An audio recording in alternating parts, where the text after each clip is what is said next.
Welcome to CS.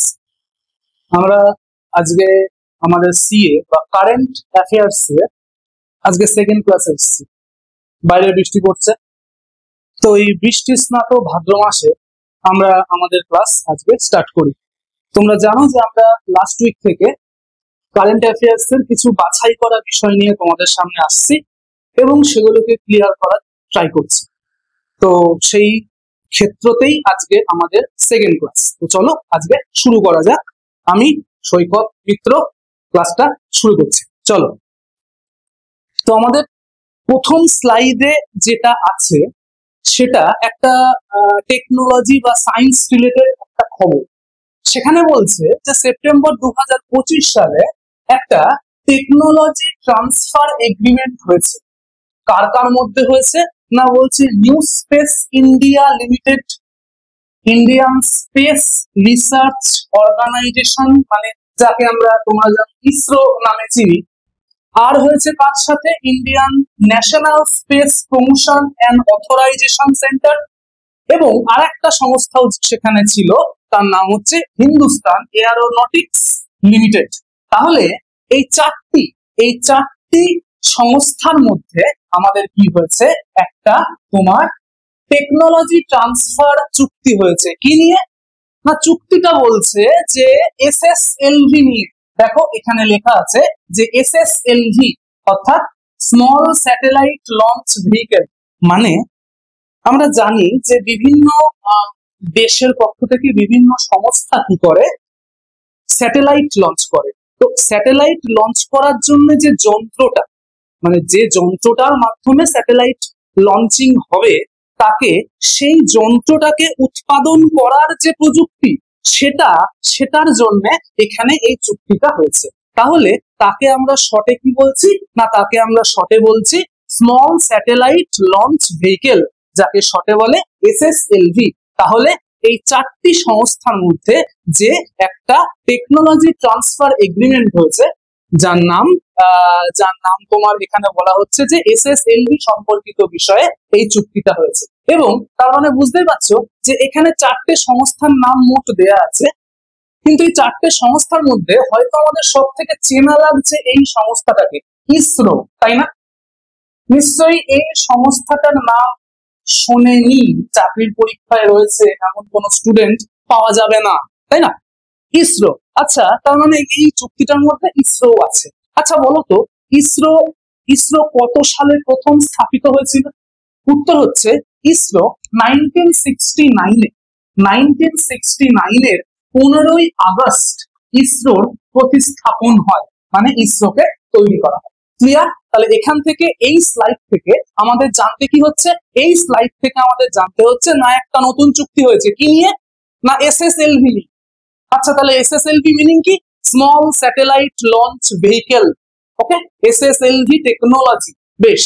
এবং যার মধ্যে চারটে সংস্থা ছিল, এই চারটে সংস্থার মধ্যেই চুক্তি হয়, তার মধ্যে উল্লেখযোগ্য হচ্ছে আমাদের ইসরো। ওকে, আমাদের ইসরো। তাহলে মোটামুটি এই প্রথম স্লাইডে আমাদের আর কিছু তেমন নেই। আশা করি এই প্রথম স্লাইডের বিষয়বস্তু তোমাদের সামনে ক্লিয়ার। নেক্সট, তাহলে চলো আমরা সেকেন্ড স্লাইডে যাই। আমাদের আজকে সেকেন্ড স্লাইডে কি আছে? আজকের সেকেন্ড স্লাইড বলছে যে India launches world first digital tribal university আদি সংস্কৃতি। আমরা লাস্ট ক্লাসে যখন মিট করেছিলাম তখন আমরা দেখেছিলাম যে সরকারের পক্ষ থেকে একটা এআই লঞ্চ করা হয়েছিল, তোমাদের নিশ্চয়ই মনে থাকবে। এআই এর নাম কি ছিল? আদিবাণী। এখানে আজকে আমরা দেখছি যে সরকার আবার ওই ট্রাইবালদের উন্নতির জন্য একটা ডিজিটাল ট্রাইবাল ইউনিভার্সিটি লঞ্চ করেছে। মানে এটা ট্রাইবালদের জন্য তৈরি করা একটা ইউনিভার্সিটি, যেটা কিনা ডিজিটাল প্ল্যাটফর্মে যার অস্তিত্ব রয়েছে। যার নাম কি দিয়েছে? তার নাম দিয়েছে না আদি সংস্কৃতি। ওকে, আচ্ছা, তাহলে চলো দেখি এখানে কি বলছে। বলছে ট্রাইবাল অ্যাফেয়ার্স এর যিনি প্রতিমন্ত্রী, দেখো এখানে লেখা আছে ট্রাইবাল অ্যাফেয়ার্স এর প্রতিমন্ত্রী দুর্গাদাস উইকে ভারতের নয়াদিল্লিতে একটি ট্রাইবাল ইউনিভার্সিটি তৈরি করেছেন, যার নাম আদি সংস্কৃতি। আরো একবার বলছি, এটা কিন্তু কোনো অফলাইন সেন্টার নয়, এটা একটা অনলাইন প্ল্যাটফর্ম, একটা ডিজিটাল প্ল্যাটফর্ম। ক্লিয়ার? ওকে, তাহলে এখান থেকে আমাদের কি জানতে হবে এইটুকু অবধি? এই যে ইউনিভার্সিটি লঞ্চ করলো সরকার, তার নাম কি দিয়েছে? এই যে তার নাম আদি সংস্কৃতি। এটা হচ্ছে আমাদের 1 নাম্বার বিষয়, যেটা মাথায় রাখতে হবে। 2 নাম্বার কি? তাহলে এই ইউনিভার্সিটি লঞ্চ কে করলেন? করলেন আমাদের কি না ট্রাইবাল অ্যাফেয়ার্স এর যিনি প্রতিমন্ত্রী দুর্গাদাস উইকে। কি? ওকে, তাহলে আচ্ছা, তাহলে নেক্সট দেখি কি আছে। উদ্দেশ্য কি বলছে? আদি সংস্কৃতি হলো একটি ডিজিটাল একাডেমি এবং ই লার্নিং প্ল্যাটফর্ম, যার লক্ষ্য হলো আদিবাসী শিল্প, সংস্কৃতি, কারুশিল্প এবং জ্ঞান ব্যবস্থার প্রসার ও সংরক্ষণ। মানে আর কিচ্ছু না, মানে ট্রাইবালদের যে কালচার আছে, ট্রাইবালদের যে সংস্কৃতি আছে, সেটার আরো বেশি উন্নতি সাধন করা, সেটাকে সাধারণ লোকজনদের মধ্যে আরো বেশি ছড়িয়ে দেয়, আর কিছু না। মানে ট্রাইবাল কালচারে উন্নতি সাধন। ক্লিয়ার? বেশ, চলো নেক্সট। তাহলে আমরা আজকের থার্ড স্লাইডে যাই। থার্ড স্লাইডে আছে যে ওরাকেলের কো ফাউন্ডার নাম কি? Larry Ellison.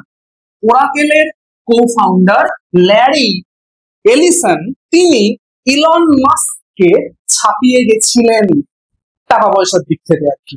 বলছে ওরাকেলের সহ প্রতিষ্ঠাতা ল্যারি এলিসন 2025 সালে সেপ্টেম্বর মাসে সাময়িকভাবে, দেখো, সাময়িকভাবে ইলন মাস্ককে ছাড়িয়ে বিশ্বের সবচেয়ে ধনী ব্যক্তি হয়ে উঠেছিলেন।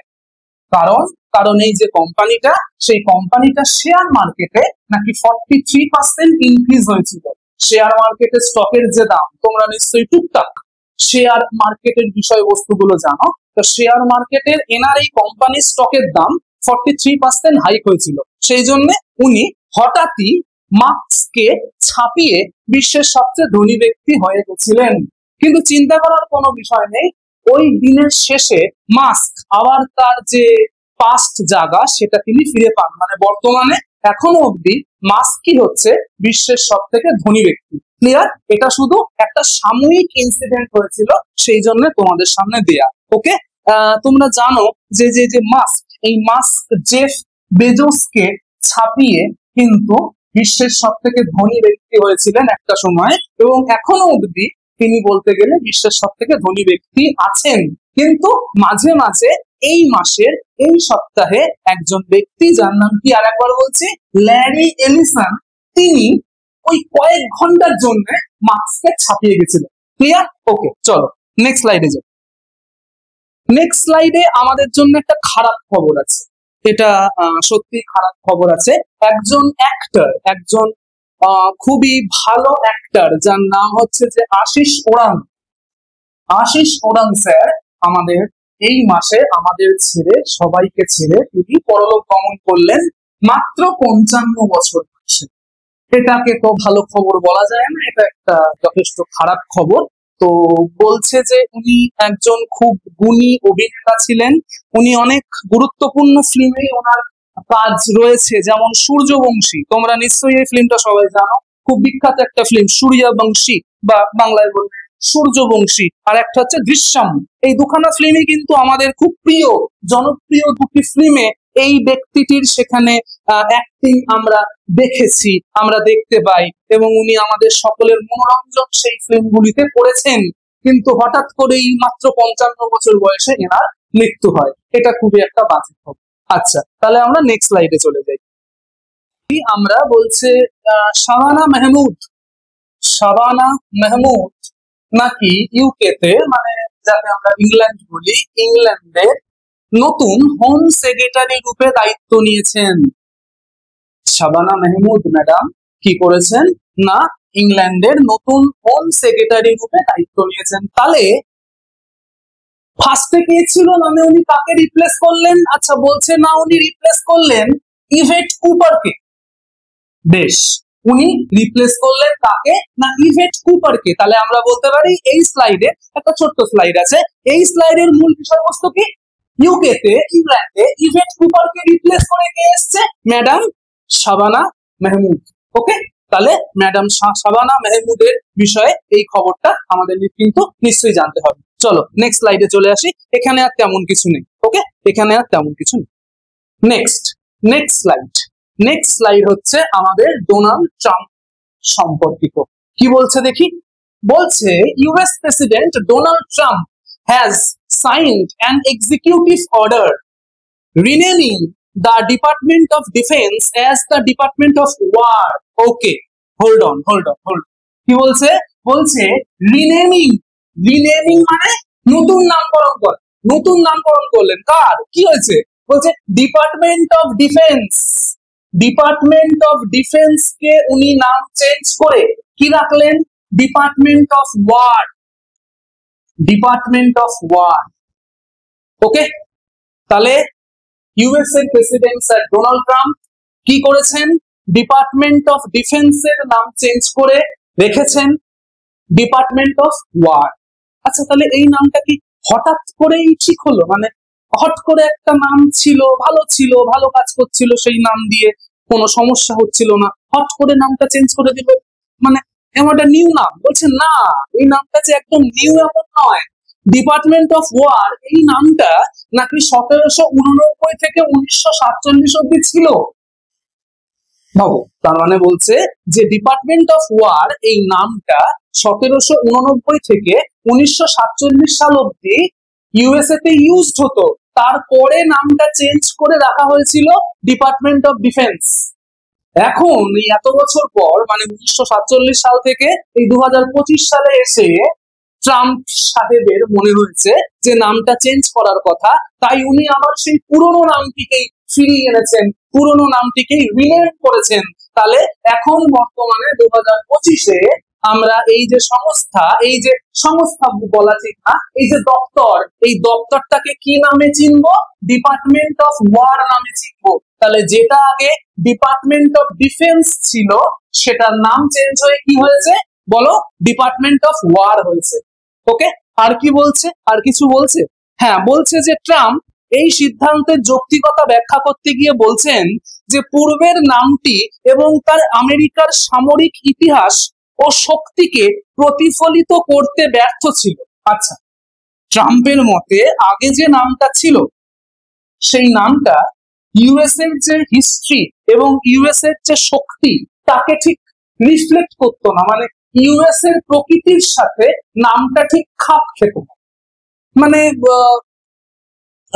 হয়তো না, মানে একটা মানুষ যেরকম হয়, একটা মানুষের স্বভাব চরিত্র যেমন, সেই রূপেই আমরা তাকে তার নামকরণ করে থাকি। মানে দেখবা হয়তো কেউ হয়তো খুব ভালো নেতৃত্ব দেয়, সবার দ্বারা এই কাজটা হয় না, কেউ যদি খুব ভালো নেতৃত্ব দেয় তাহলে আমরা সবাই মিলে সেই লোকটাকে কি বলি না, এ আমাদের দলের নেতা।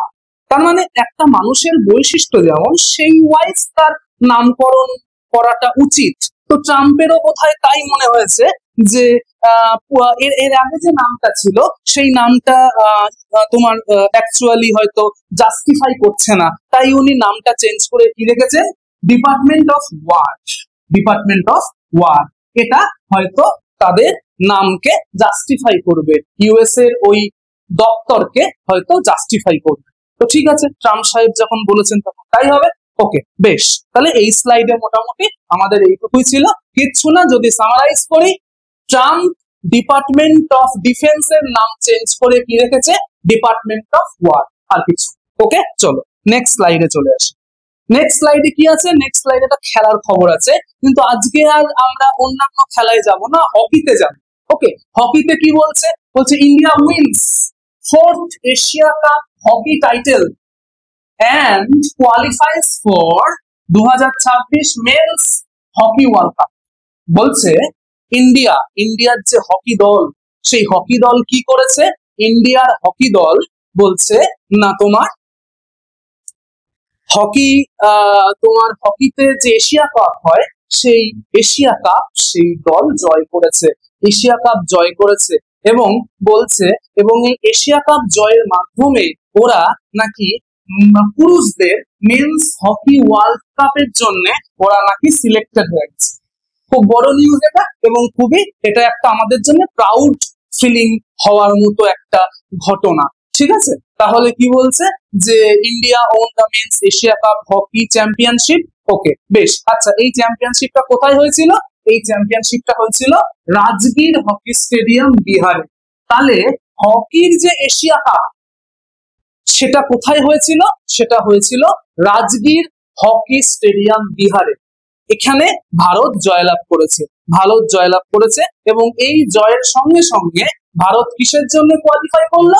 ভারত কোয়ালিফাই করলো 2026 সালে হওয়া মেন্স হকি ওয়ার্ল্ড কাপের জন্য। আচ্ছা, তাহলে মেন্স হকি ওয়ার্ল্ড কাপটা কোথায় হবে? মেন্স হকি ওয়ার্ল্ড কাপটা হবে নেদারল্যান্ডস এবং বেলজিয়াম। ওকে, তাহলে মেন্স হকি ওয়ার্ল্ড কাপটা হবে নেদারল্যান্ডস এবং বেলজিয়াম। ক্লিয়ার? তাহলে এই স্লাইড থেকে মোটামুটি আমাদের এইগুলোই ছিল। জাস্ট কয়েকটা জিনিস খেয়াল রাখবে যে হকির এশিয়া কাপটা কোথায় হয়েছিল? না বিহারের রাজগীর হকি স্টেডিয়ামে। আর মেন্সের যে হকি ওয়ার্ল্ড কাপ সেটা কত সালে হবে? না 2026 সালে হবে। কোথায় হবে? নেদারল্যান্ডস এবং বেলজিয়ামে হবে। ক্লিয়ার? এই স্লাইড থেকে মোটামুটি এটুকুই ছিল আমাদের। চলো নেক্সট স্লাইডে যাই। এইটা বোধহয় আজ আমাদের লাস্ট স্লাইড। চলো, এই যে খবরটা, তোমরা একবার খবরটা দেখো। তোমরা নিশ্চয়ই এই স্লাইডের টাইটেল দেখেই বুঝতে পারছো যে এই খবরটা তোমাদের কাছে নতুন কিছু নয়, রাইট? বলছে Gen Z revolt in Nepal. Gen Z যারা মোটামুটি একটু ইয়াং প্রজন্ম যাদের আমরা বলি তাদেরকে জেনজি বলা হয়। বলছে কি করে কি হয়েছে, বিষয়টা কি? বলছে massive youth led Gen Z protest erupted after Nepal government temporary banned social media platform. হয়েছিল কি না, নেপালে অনেকদিন ধরেই অনেক রকম সমস্যা চলছিল। তো নেপাল সরকার থেকে যাবতীয় যত সোশ্যাল মিডিয়া যে প্ল্যাটফর্ম গুলো আছে লাইক ফেসবুক, ইউটিউব, ইনস্টাগ্রাম, এই সব কিছুকে নেপাল সরকার ব্যান করে দেয়। এবং বুঝতেই পারছো আজকের মডার্ন ডেতে সোশ্যাল মিডিয়া ছাড়া আমাদের জীবন আমরা কল্পনাও করতে পারি না। এমনকি আমরা এই যে ক্লাসটা করছি সেটাও কোথাও না কোথাও সোশ্যাল মিডিয়া ছিল বলেই করতে পারছি। আমি একটা আজকে চার দেয়ালের মধ্যে থেকে আমার কথা তোমাদের সামনে পৌঁছে দেয়া যে সম্ভব হচ্ছে, এটাও সোশ্যাল মিডিয়ার জন্যই হচ্ছে। তো আজকের যুগে দাঁড়িয়ে সোশ্যাল মিডিয়া একটা মানুষের কাছে অস্ত্র, একটা মানুষের কাছে ব্লেসিংস এর মতো। তো সেটাকে সরকার পুরোপুরি বন্ধ করতে চেয়েছিল। কোন সরকার কিনা? না নেপাল সরকার। এবং সেই জন্য এবং এই যে একটা বিদ্রোহ হয়, শুধু যে সোশ্যাল মিডিয়া ব্যান করে দিয়েছিল বলেই বিদ্রোহটা হয়েছিল এমনটাও নয়। যারা ইউথ, যারা জেনজি, সেই সকল লোকজনদের আরেকটাও উদ্দেশ্য ছিল, সেটা হচ্ছে করাপশন, আনএমপ্লয়মেন্ট এন্ড ইনইকুয়ালিটি। অর্থাৎ এই যে জেনজি রিভোল্টটা আমরা বলছি, সেই জেনজি রিভোল্টটা শুধু সোশ্যাল মিডিয়া বন্ধ করে দিয়েছে, ফেসবুক চলছে না, হোয়াটসঅ্যাপ চলছে না, সেই জন্য বিদ্রোহ, অতটাও ইজি নয়। এটার পেছনে আরো অনেক গভীর অনেক কিছু রিজন থাকতে পারে, যেমন করাপশন, সরকার দুর্নীতিগ্রস্ত, আনএমপ্লয়মেন্ট, সমাজে বেকারত্বের হার দিন দিন বাড়ছে, আর ইনইকুয়ালিটি, অসাম্যতা, ধনী যে ধনী সে তত বেশি ধনী হচ্ছে, যে গরিব সে আরো বেশি পুয়ার হচ্ছে, সমাজে অসাম্য, সমতা সমাজ হারিয়ে ফেলছে, সেগুলো নেপালে নাকি দেখা যাচ্ছিল। তাই এর প্রতিবাদে জেনজি কে সামনে রেখে এই বিদ্রোহটা হয়। যুবকরা, যুবক যুবতীরা এই বিদ্রোহটা করে। বলছে যে দ্য প্রাইম মিনিস্টার রিজাইন্ড, নেপালের সেই সময়কার মানে এই সময়কার প্রাইম মিনিস্টার রিজাইন করেছে এবং বর্তমানে তোমার Sushila Karki, former chief justice, was appointed as interim prime minister. মানে যিনি প্রাইম মিনিস্টার ছিলেন তিনি তো মানে রিজাইন করতে বাধ্য হয়েছেন এবং তার জায়গায় ইন্টারিম প্রাইম মিনিস্টার মানে অন্তর্বর্তীকালীন প্রধানমন্ত্রী। আবারও তোমাদের খুব শিগগিরই পল সায়েন্সের ক্লাস শুরু হবে। যখন পল সায়েন্সের ক্লাস শুরু হবে তখন যে স্যার তোমাদের পল সায়েন্সের ক্লাস নেবেন তিনি তোমাদের যখন এই প্রধানমন্ত্রী চ্যাপ্টারটা নিশ্চয়ই বলবেন, তখন তোমরা এগুলো সব বুঝতে পারবে যে অন্তর্বর্তী প্রধানমন্ত্রী কি, জিনিসগুলো তোমাদের কাছে সব ক্লিয়ার হবে। তাই বলছে যে এখন যে প্রধানমন্ত্রী ছিল তিনি রিজাইন করলেন এবং তার জায়গায় অন্তর্বর্তী প্রধানমন্ত্রী রূপে কে এলেন আমাদের জন্য। আজকে এখন কি ইম্পর্টেন্ট, অন্তর্বর্তী প্রধানমন্ত্রী রূপে এলেন ম্যাডাম সুশীলা কার্কি। ইনি কে? ইনি ফর্মার চিফ জাস্টিস। ইনি কিনা এককালীন নেপালে ইনি চিফ জাস্টিস ছিলেন। আর একটা কথাও বলে রাখি, এই সুশীলা কার্কি ম্যাডাম নেপালের প্রথম মহিলা বিচারপতি। এটাও তোমরা একটু নোট করে নিও, এটা এখানে বোধহয় লেখা নেই, না লেখা নেই, এটা তোমরা একটু যারা দেখছো প্লিজ নোট করে নিও। এই সুশীলা কার্কি ম্যাডাম নেপালের প্রথম মহিলা বিচারপতি, নেপালের প্রথম মহিলা বিচারপতি। তো এটা দিয়েও কিন্তু আমরা ম্যাডাম সুশীলা কার্কিকে চিনতে পারি, জানতে পারি, বুঝতে পারি। আচ্ছা, বলছে নতুন নির্বাচন অনুষ্ঠিত হবে 5 মার্চ 2026 তারিখে। ডেটটাও তার মানে দিয়েছে যে নেপালে যেই এখন অচলাবস্থা চলছে সেটা তো সারা জীবন স্টে করুক, এটা আমরা কেউ চাই না। তাই যাতে সবকিছু আবার সুষ্ঠু স্বাভাবিক হয় সেই জন্য ভোট প্রয়োজন। তো সেই ভোট হবে কোন সালে, না পরের সালেই 2026 5ই মার্চ। তো এইটুকু আমাদের এই স্লাইডে ছিল। ওকে, তাহলে এই এই বিষয়টা নিয়ে মোটামুটি আরো অনেক কিছুই বলা যেত, কিন্তু যেহেতু আজকে এই ভিডিওটার লেন্থ বেশি হয়ে যাচ্ছে তাই আর এই বিষয়টা নিয়ে মানে জেন জে রিভোল্ট নিয়ে আমরা আজকে আর তেমন কিছু বলছি না। হতে পারে আমাদের সিএস এর পক্ষ থেকে এই জেন জির যে রিভোল্টটা নিয়ে একটা সেপারেট ভিডিও তোমাদের কাছে খুব শিগগিরই আসবে। ওকে, তো স্টে টিউন ফর দ্যাট। ওকে, তাহলে আজকে বোধহয় আমাদের এটাই লাস্ট স্লাইড। হ্যাঁ, আমাদের এটাই লাস্ট স্লাইড। তো thank you all of our students. আজকে এইটুকুই থাকলো। আমরা প্রত্যেক সপ্তাহে, আমি সৈকত মিত্র তোমাদের সামনে প্রত্যেক সপ্তাহে খুবই বাছাই করা লিমিটেড কিছু কারেন্ট অ্যাফেয়ার্স তোমাদের সামনে নিয়ে আসবো। আবার দেখা হবে নেক্সট উইকে। নেক্সট সপ্তাহে আমরা আবার ক্লাসে আসছি। এই সপ্তাহে যা করালাম সেগুলো তোমরা একটু পারলে খাতায় নোট করো, তাহলে তোমাদের জন্য ভালো হয়। ওকে, তো প্লিজ লাইক, শেয়ার এবং অবশ্যই subscribe our channel. Okay, thank you.